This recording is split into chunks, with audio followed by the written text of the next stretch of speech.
இருக்கும் தோழர்கள் அனைவருக்கும் வணக்கம். தமிழக அரசு பெரியாருடைய பிறந்த நாளை சமூக நீதி நாளாக அறிவித்ததில் எல்லோருக்கும் மகிழ்ச்சி.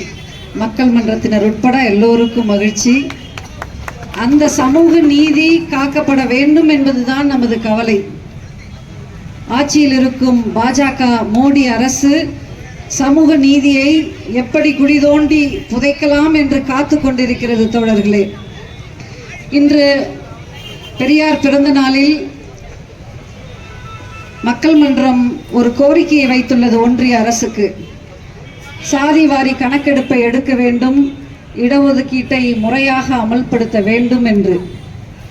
காரணம் என்னவென்றால் தோழர்களே, 1931க்கு பிறகு இதுவரை சாதி வாரியான கணக்கெடுப்பு முறையாக எடுக்கப்படவில்லை. 1931இல் 4000 சாதிகள் இருப்பதாக, கிட்டத்தட்ட 4000 சாதிகள் இருப்பதாக ஆங்கிலேய அரசு சொன்னது.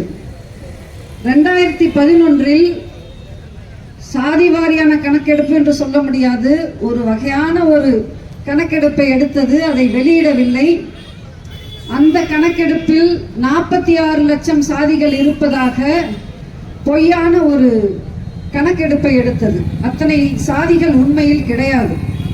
நம்முடைய எதிர்பார்ப்பு என்னவென்றால், இன்னைக்கு பொருளாதார நலிந்த பிரிவினர் என்று உயர் சாதியினருக்கு, நமக்கெல்லாம் இல்லை, உயர் சாதியினருக்கு 10% இடஒதுக்கீட்டை வாரி வழங்கியது.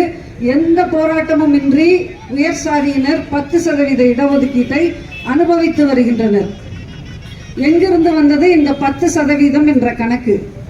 உச்ச நீதிமன்றம் தெளிவாக 50% தாண்டக்கூடாது என்று சொல்லியிருந்த போதும் 10% எப்படி எடுத்து கொடுத்தது?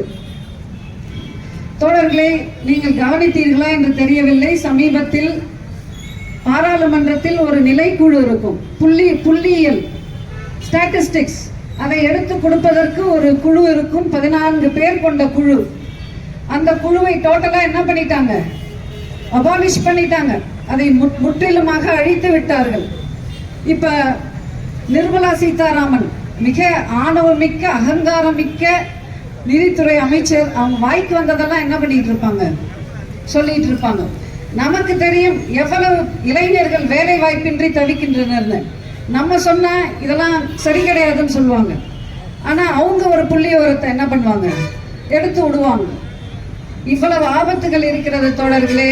ஆகையால் நாம் இந்த சமூக நீதி, இன்னைக்கு உள்ளொதுக்கீடு கிடைத்தது உள்ளபடியே மகிழ்ச்சியான விஷயம். நம்ம மாநில அதிகாரங்கள் வேண்டும் என்று பேசுகிறோம். ஆனா கல்வியில என்ன நடக்குது? தேசிய கல்விக் கொள்கையை திணிக்கிறார்கள், மாநிலங்களுக்கு அதிகாரத்தை கொடுக்கல. போலீஸ் விஷயத்துல எடுத்துக்கங்க, என்ஐஏ நேரடியா ஒவ்வொரு வீட்டுக்குள்ளேயும் நுழையக்கூடிய அதிகாரத்தை பெற்றிருக்கிறது. உண்மையில் காவல் லா அண்ட் ஆர்டர்ன்றது மாநிலங்களுடைய அதிகாரம். ஆனா அதை இப்ப என்ன பண்ணுது? மத்திய அரசு எடுத்துக்கொள்கிறது. நிலம் எடுத்துக்கிட்டீங்கன்னா பாத்தீங்கன்னா, நிலத்திலையும் என்ன நடக்குது? நேரடியாக ஒன்றிய அரசு நிலங்களை கைப்பற்றும் சட்டங்களை கொண்டு வருகிறது, தொழிலாளர்களுக்கு எதிரான சட்டங்கள். இப்படி எல்லாவற்றிலும் பாஜக மோடி அரசு மாநிலங்களின் அதிகாரங்களை குழி தோண்டி புதைத்து கொண்டிருக்கிறது தோழர்களே. ஆகையால் பெரியார் இந்த ஆண்டு என்ன ஆண்டு? சுயமரியாதை நூற்றாண்டு. சுயமரியாதை இயக்கம் தொடங்கி 100 ஆண்டுகள் ஆகின்றது தோழர்களே. வைக்கம் போராட்டத்தில் நம்மளுடைய உரிமைகளை மீட்டெடுத்து 100 ஆண்டுகள் ஆகிறது.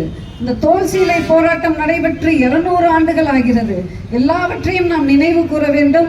அதே சமயத்தில் நினைவு கொள்ள வேண்டும், RSS தொடங்கியும் 100 ஆண்டு ஆக போகிறது. RSS வளர்ச்சி அடைந்து கொண்டே வருகிறது. நாம்லாம் தடை செய்யணும் முழக்கம் போடுறோம். ஆனா RSS அங்கீகரிக்கணும், அரசு ஊழியர்கள் RSSல இருக்கலாம் அப்படின்னு அவன் அனுமதியை பெற்றுக்கொண்டு வருகிறான். இந்த அபாயங்களை எல்லாம் நாம் கணக்கில் கொண்டு தோழர்களே, பெரியாருடைய பிறந்த நாளை சிறப்பாக நாம் கொண்டாட வேண்டும், கிராமந்தோறும் கொண்டாட வேண்டும். இன்று மாலை மக்கள் மன்றம் கன்னியாபுரத்தில் ஒரு சிறிய நிகழ்ச்சியை ஏற்பாடு செய்துள்ளது. உள்ளபடியே மகிழ்ச்சி. நாம் இங்கு கொண்டாடுவதை விட கிராமந்தோறும் கொண்டாட வேண்டும். பிள்ளைகளை பெரியார் குறித்து நல்ல சிந்தனைகளை வளர்த்தெடுக்க வேண்டும். அந்த வழியில் மக்கள் மன்றம் செல்கிறது. திராவிட கழகம் நம்மை அரவணைக்கிறது. ஆகையால் நன்றி தோழர்களே, வணக்கம்.